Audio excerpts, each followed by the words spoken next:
এই শাড়িটা পরে তোমাকে নিচে আসতে হবে।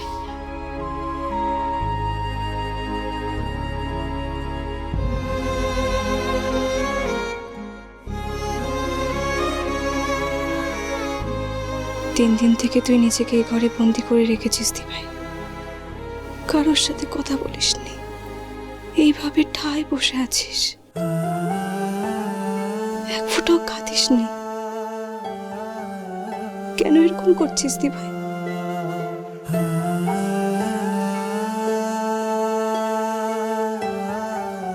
এই দিভাই, দিভাই, দিভাই অল্প কাঁদ না দিভাই, দিভাই কাঁদ না, আমার কথাটা একবার শোন, মন হালকা হবে, একটু কাঁদ। তোর টুবাইদা তোকে ছেড়ে অনেক দূরে চলে গেছে, আর কোনোদিনও ফিরবে না দিভাই, কোনোদিনও তুই তোর টুবাইদাকে দেখতেই পাবি না দিভাই। কাঁদ না দিভাই, চুপ করে বসে আছিস কেন? কাঁদ না অল্প, কাঁদ না।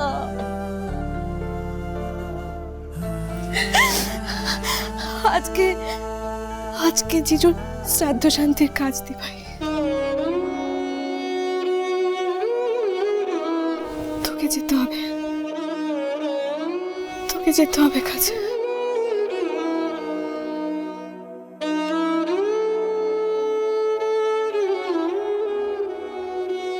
তোমার কষ্ট ভাগ করে দেবার মতো সাধ্য বা সাহস কোনোটাই আমাদের কারণ নেই পিউ।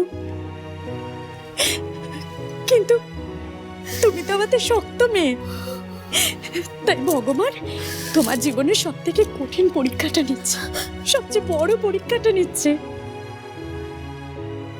শক্ত কষ্ট করেও তোমাকে যে পরীক্ষাটা দিতেই হবে মা।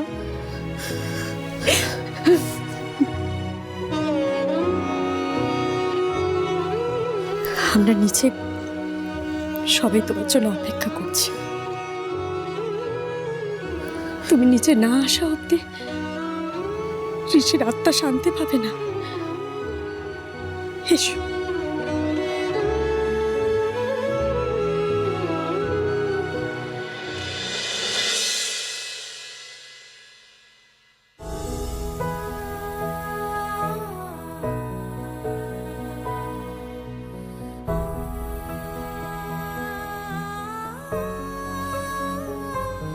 এই রং মিস্টার সেন নয়, টুবাইদা তার প্রিয়দর্শিনীকে মাখিয়ে দিয়েছে।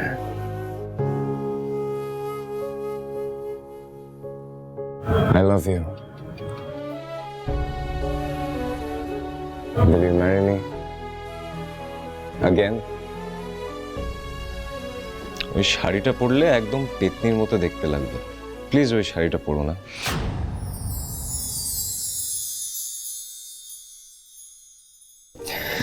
এমনিতেই চোখ দুটো ছোট ছোট, চুলগুলো এত লম্বা, তার উপর ওই শাড়িটা পরলে ব্যাস একেবারে শাকচুন্নি মতো দেখতে লাগবে। আসলে মনে হবে ঘাটটা মুটকে দিতে আসছে। তুমি আমার উপর হাসছো?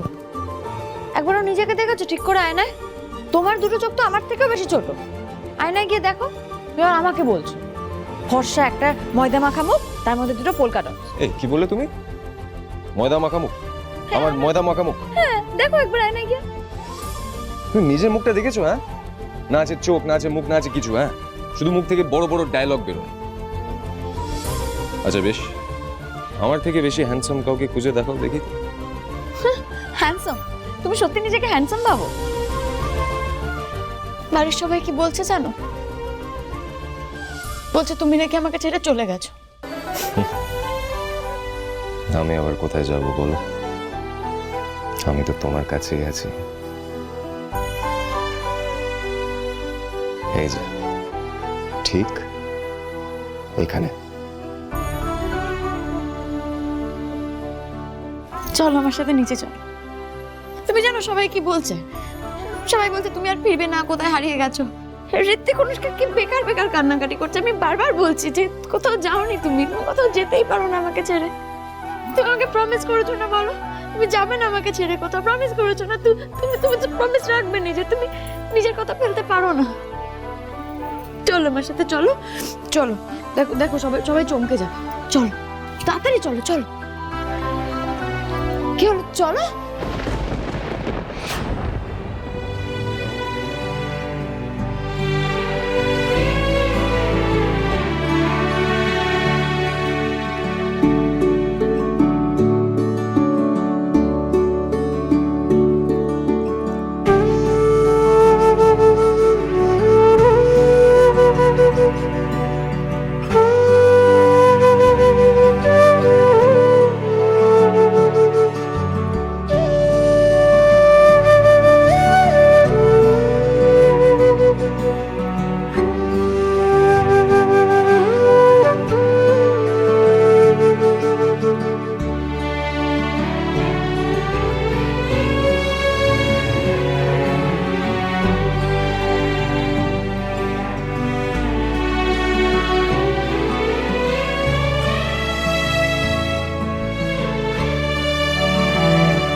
আজ উল্টো রথ।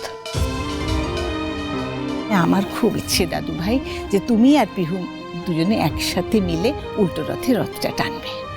কিন্তু ঠাম্মি শোন না, আমি ঠাকুরের কাছে মানত করেছি, তুই প্লিজ আমার মানতটা পালন করতে দি দাদু ভাই।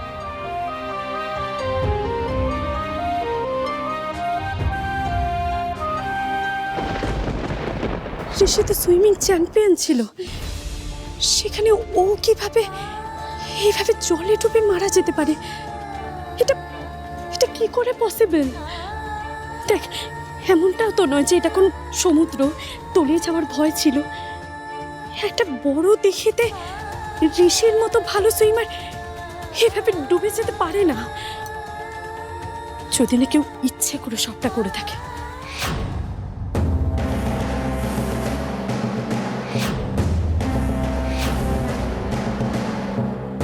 কিন্তু আমি এটাই বুঝতে পারছি না যে এই সমস্ত কাজটা করবে কে, আমাদের এত বড় সর্বনাশ করলো কে?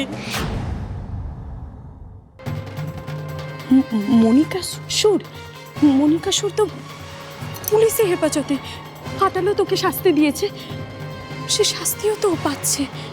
আর তুই একটা জিনিস ভাব, ও পুলিশে হেফাজতে থেকে তো ওর পক্ষে এসব করা সম্ভব নয়। তাহলে এসব করলো কে?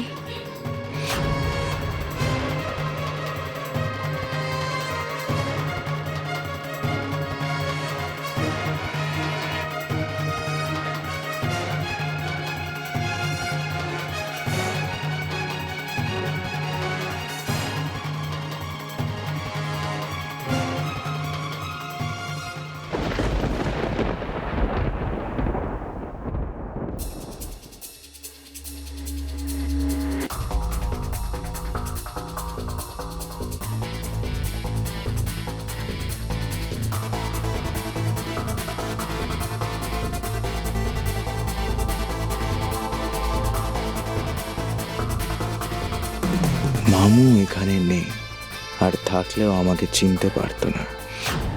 12 বছরের সেই ছোট্ট রোহানকে মামুই তো হাত ধরে বোর্ডিং স্কুলে রেখে এসেছিল, কিন্তু আজ ভেতরে বাইরে কোনোভাবেই তাকে চিনতে পারবে না।